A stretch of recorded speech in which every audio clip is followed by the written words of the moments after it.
अस्सलाम वालेकुम नाज़रीन किराम। इमरान खान के बाद बैरिस्टर गौहर अली खान ने आज वाज़ेह तौर पर यह बता दिया कि हमारा जनरल फैज़ हमीद की गिरफ्तारी के साथ किसी किस्म का कोई तल्लक नहीं है और ना ही हमें उन्होंने किसी किस्म की कोई हदायत जारी की हैं।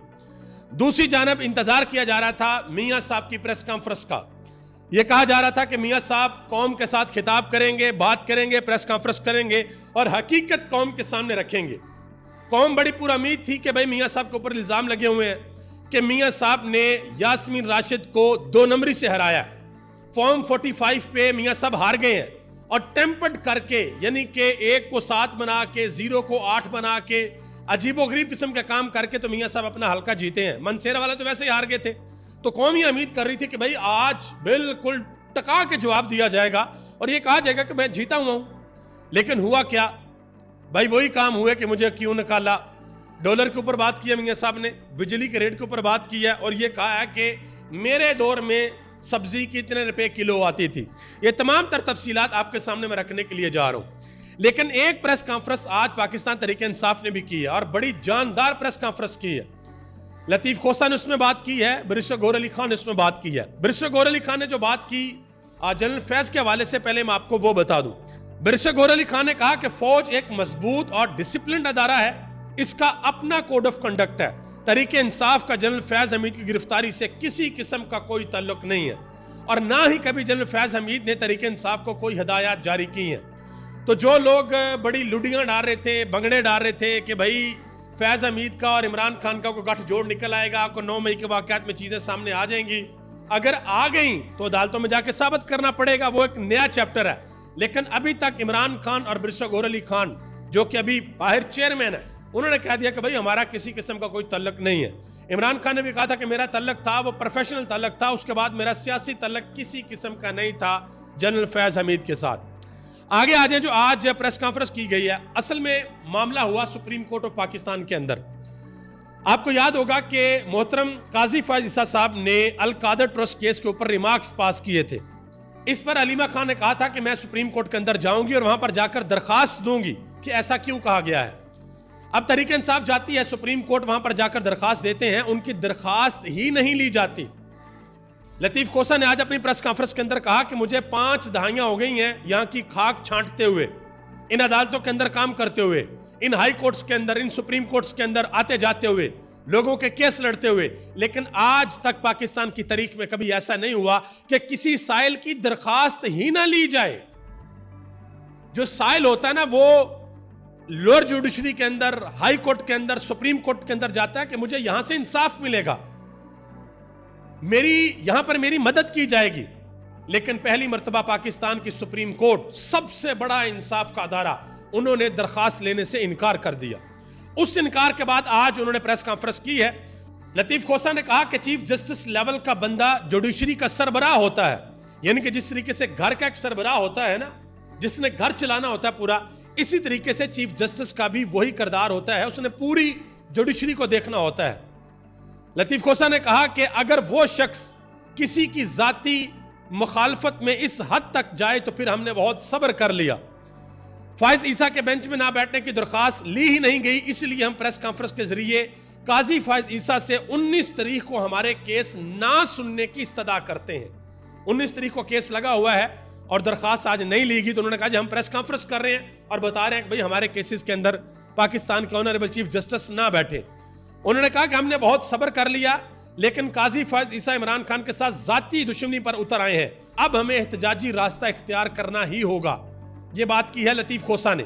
और 190 मिलियन पाउंड केस के बारे में उन्होंने एक बड़ी अहम बात की और एक बात अलीमा खान ने भी की है, बहुत अहम बात की है। लतीफ खोसा ने कहा कि 1 मिलियन पाउंड मलक रियाज का पैसा था। मलक रियाज ने 50 अरब रुपए में हसन नवाज से 1 हाइड पार्क पैलेस खरीदी।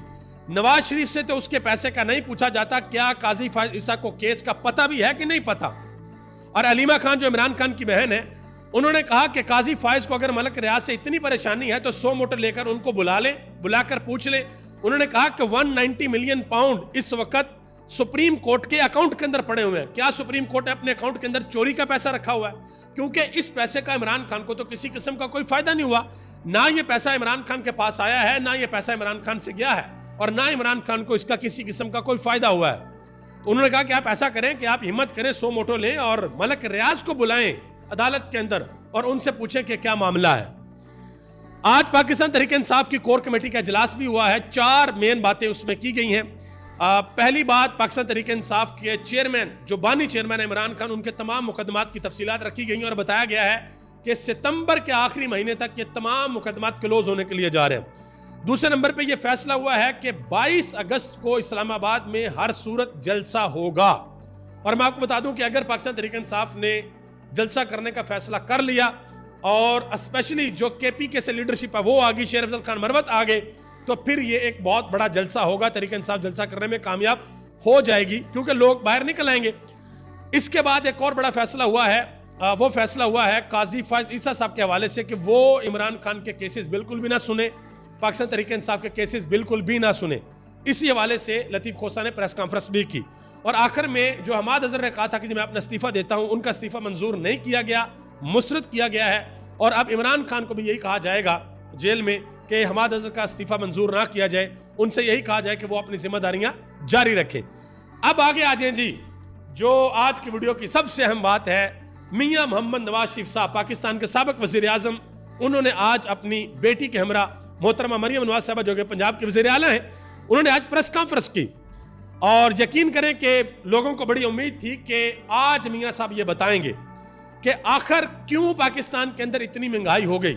आज मियां साहब पाकिस्तान की कौम को इत्तेमाद में लेंगे कि पेट्रोल 150 से 260, 70, 80 तक किस तरीके से गया। आज मियां साहब ये बताएंगे कि बिजली का यूनिट जो 16 रुपए का था वो किस तरीके से 70 रुपए क्रॉस कर रहा है। आज मियां साहब ये बताएंगे कि डॉलर का रेट इमरान खान के दौरे हुकूमत में कहां पे था, फिर इनके भाई की हुकूमत आई 16 महीने की और दोबारा हुकूमत आई है, तो अब ये रेट कहां पर चला गया। लेकिन इनमें से कोई बात मियां साहब ने डिस्कस नहीं की। यह भी मियां साहब ने बताना गवारा नहीं किया कि भाई मैं जो सीट जीत के एमएनए बना हूं उसके ऊपर बहुत से लोग सवाल करते हैं, उसके ऊपर रिपोर्ट्स जारी हुई हैं कि बहुत बड़ी धांधली की गई है इस हल्के के अंदर। वो भी मियां साहब ने बात नहीं की। मियां साहब ने जो बातें की हैं पहले वो मैं आपके सामने रखता हूं। जो सबसे बड़ी और अहम बात की वो ये की कि मैं आज भी कहता हूं कि मुझे क्यों निकाला। मियां साहब कह रहे हैं मैं आज भी कहता हूं कि मुझे क्यों निकाला, जिन्होंने मुझे निकाला उन्हें कोई पूछने वाला नहीं। आपकी हुकूमत है, पूछे जरा किसने निकाला था। सबसे पहले तो आप यकीन करें कि सबसे आसान काम पता क्या, अदालतों के मुंह पे हमारे रसीदें कि ये हमारे लंदन के फ्लैट्स हैं, ये हमने ये इस तरीके से हम पैसा बाहर लेके गए हैं, ये हमारी हक हलाल की कमाई है, ये लीगल तरीके से पैसा बाहर गया है और हमने खरीदा है। अदालतें बेबस हो जाएंगी, वो कुछ कर ही नहीं सकती। लेकिन मसला ये है कि सबूत देने पड़ेंगे, मनी ट्रेल देनी पड़ेगी। अब आगे आ जाए, जो और मियां साहब ने एक बात की है डॉलर के ऊपर। मियां साहब ने बात की कि मेरे दौर में जो डॉलर है वो 104 रुपए के ऊपर था और वहां ही पर करके रखा हमने। अब मैं एक मिसाल आपको देने लगा, एक छोटा सा चार्ट आपके सामने रखने लगा हूं। मियां साहब कहते हैं कि मेरे दौर में महंगाई नहीं थी। आपसे 10 साल पीछे चले जाएं तो तब महंगाई आपके दौर से भी बहुत ज्यादा कम थी। उससे अगर तकरीबन 20 साल पीछे चले जाएं तो तब महंगाई उससे भी ज्यादा कम थी। इसका मतलब है कि वो लोग फिर आपसे ज्यादा अच्छे थे।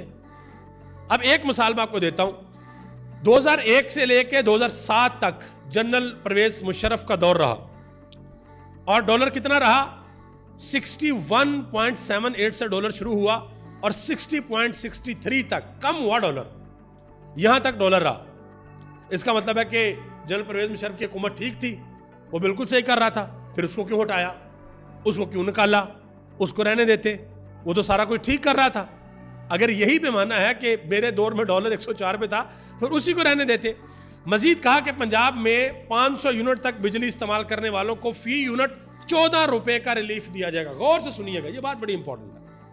मियां साहब ने कहा कि पंजाब में 500 यूनिट तक बिजली इस्तेमाल करने वालों को फी यूनिट 14 रुपए तक का रिलीफ दिया जाएगा। अब सुनिएगा जरा, जिस दिन इमरान खान की हुकूमत खत्म होती है उस दिन बिजली का यूनिट था 16 रुपए का और जिस दिन इमरान खान की हुकूमत आई थी उस दिन बिजली का यूनिट था 11.72 रुपए का। यानी कि इमरान खान के दौरे हुकूमत में 11 रुपए से बात शुरू हुई और 16 रुपए तक चलेगी, यानी कि 5 रुपए बिजली का यूनिट महंगा हो गया। और अब कहां पर चला गया है, तकरीबन 70 रुपए भी क्रॉस कर रहा है जो यूनिट ऊपर जाते हैं नॉन प्रोडक्टेड। और उस 70 रुपए में से 14 रुपए का रिलीफ देना पाकिस्तान की आवाम को, ये आप अंदाजा लगा लें। अब लोग सवाल कर रहे हैं कि भाई ये रिलीफ नहीं चाहिए, बिजली उधर लेके आओ जहां पर इमरान खान दे रहा था। और मियाँ साहब कहते हैं कि मेरे ज़माने में बिजली का बिल कितना आता था और आज देख लें कितना हो गया है, क्या मुझे इसलिए निकाला था कि बिल इतने बढ़ जाएं? आपके बाद आपके भाई की 16 महीने की हुकूमत आई है, उसके बाद दोबारा आपके भाई वजीर आजम बने हैं, दूसरी मरतबा आपकी बेटी मोहतरमा मरियम नवाज साहबा पंजाब की, जो पाकिस्तान का सबसे बड़ा सूबा है, उसकी वजीर आला है। पता नहीं आपको ये बातें क्यों नहीं बताई जाती, ये बिल्कुल समझ से बाहर है। अच्छा, एक और बात जी बड़ी इंपॉर्टेंट है। मियाँ साहब कहते हैं कि 2013 में हमने मईशत को ठीक किया, ये मियाँ साहब ने कहा। अब मैं आपको बताता हूं कि 2013 में जब पीपल्स पार्टी की हुकूमत गई थी और मियाँ साहब की हुकूमत आई थी, उस वक्त हमारा जो करंट अकाउंट खसारा है वो 2.5 अरब डॉलर था। जब मियाँ साहब की हुकूमत आई तो ये खसारा 2.5 अरब डॉलर था। गौर से सुनिएगा, मियाँ साहब हुकूमत संभालते हैं, वज़ीर आज़म बनते हैं, तो करंट अकाउंट खसारा 2.5 अरब डॉलर है। और जिस दिन इनकी हुकूमत खत्म होती है 2018 में, उस दिन वो खसारा 19.80 अरब डॉलर था।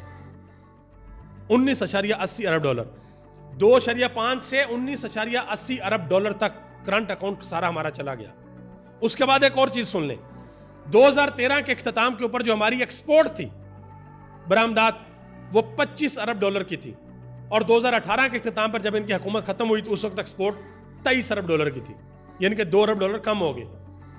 और इमरान खान की हुकूमत जिस दिन खत्म हुई उसके बाद इन्होंने अदादो शुमार जारी किए तो मईशत 6.2% के साथ तरक्की कर रही थी। फिर आए सागडार साहब जहाज के अंदर बैठ के, मैं जानता हूं IMF को, मैं इनको डील कर लूंगा, मैं टक्कर कर लूंगा, नीचे आएगा डॉलर। फिर आपने देखा कि पाकिस्तान की मईशत किस तरीके से माइनस के अंदर गई और अब गालबन 2+ है इस वक्त। नवाज शरीफ साहब ने एक और बात की, उन्होंने कहा कि कोई जवाब देगा कि इमरान खान किस तरह पावर में आए। ये सब बातें सोचनी चाहिए। मैं इक़्तिदार का ख्वाहिशमंद इंसान नहीं, प्लीज आपसे दरख्वास्त करता हूं इन लोगों के धोखे में ना आए, ये नाकाबिले माफी लोग हैं। इमरान खान किस तरीके से इक़्तिदार में आए, ठीक है जी, दुनिया में मेरा ख्याल है कोई जवाब दे ही नहीं सकता इसका, है तो वैसे सबके सामने। लेकिन अदम एतमाद किस तरीके से हुई, मंडियां कैसे लगी, आपकी जो अब की हुकूमत बनी है ये कैसे बनी, फॉर्म 47 वाला क्या रोला है, किस तरीके से एक पार्टी से उनका इंतखाबी निशान तक छीन लिया गया। मियाँ साहब, ये वो सवालात हैं जो अब पाकिस्तान का बच्चा बच्चा करता है। और आप यकीन करें कि इन सवालात के जवाब दिए बगैर आपकी सियासत दोबारा नहीं उठ सकती। मजीद मियाँ साहब ने कहा कि हमारे ज़माने में 10-10 रुपए किलो सब्जियां मिलती थी, आपके ज़माने से 5-6 साल पीछे चले जाएं तो 5 रुपए किलो मिलती थी, उससे और 10-20 साल पीछे चले जाएं तो 2 रुपए किलो मिलती थी। एक ज़माना ऐसा भी था कि 2 पैसे की किलो सब्जी मिलती थी। अब बच्चों को समझ आ गई है, अब छोटे छोटे बच्चों को समझ आ गई है कि क्या हिसाब किताब है। लोगों के ऊपर अब ये वाली चीजें आपकी बिल्कुल भी असर नहीं करती। आगे आ जाए जी, एक और खबर है बड़ी इंपॉर्टेंट, वो भी आपके सामने रखनी है। पाकिस्तान तहरीक इंसाफ की एक और सीट उनसे लेने का मेरा ख्याल है कि फैसला हो चुका है। सुप्रीम कोर्ट ऑफ पाकिस्तान के अंदर NA 97 तांदलेवाला में दोबारा गिनती का केस लग गया है। जस्टिस अमीनुद्दीन और जस्टिस नईम अख्तर अफगान, ये बेंच है, 19 अगस्त को ये समाअत करेगा। और बेंच देखते ही लग रहा है कि भाई ये सीट भी तरीके इंसाफ की गई। हो सकता है कि 15-20 लोग और कहें जी हमारे भी रिकाउंटिंग कर दो तो वो भी सीटें जाएं, तो फिर 2 था 1 सर, ये तो फटे पे है भाई, पड़ी हुई है। तो लेकिन एक ही डर है, एक ही खौफ है, एक ही खतरा है, वो है इमरान खान। क्योंकि इमरान खान ने कहा कि अगर 2 काम हुए, अगर मखसूस नशिस्तों वाला फैसला ना माना गया या काजी साहब को एक्सटेंशन दी गई, तो फिर मैं मुल्क गिर एहतजाज की कॉल दूंगा। ये इमरान खान कह चुके हैं। आखिर में जी, ये एंकर इमरान रियाज खान ने अपने ट्विटर अकाउंट के ऊपर एक वीडियो शेयर की है। सिंध गवर्नर हाउस के अंदर गालिबन जश्न आज़ादी की तकरीब चल रही थी, वहां पर एक नौजवान पाकिस्तान तहरीक इंसाफ का झंडा ले आया। उस गरीब को इस तरीके से पकड़ा गया, ऐसे जदोकोब किया गया कि पता नहीं कितना बड़ा जुर्म उस बंदे ने कर दिया। क्या यही काम KPK के अंदर भी हुआ है, पीपल्स पार्टी के साथ या नून लीग के साथ? कोई बंदा नून लीग का झंडा लेके निकला हो या पीपल्स पार्टी का झंडा लेके निकला हो, JUI का झंडा लेके निकला हो, किसी भी जमात का और का झंडा लेके निकला हो तहरीक इंसाफ के अलावा, और KPK की पुलिस ने पकड़ के आपको अंदर डाला हो, गिरफ्तार किया हो, हुआ ऐसा? मुझे तो कहीं नहीं मिला। अगर आप लोगों की नज़र से गुजरा है तो प्लीज़ कमेंट बॉक्स में ज़रूर बताइएगा ताकि मेरी इस्लाह हो सके। आप सबका बहुत बहुत शुक्रिया। पाकिस्तान जिंदाबाद, पाकिस्तान के अवाम और पाकिस्तान के इदारे पाइंदाबाद।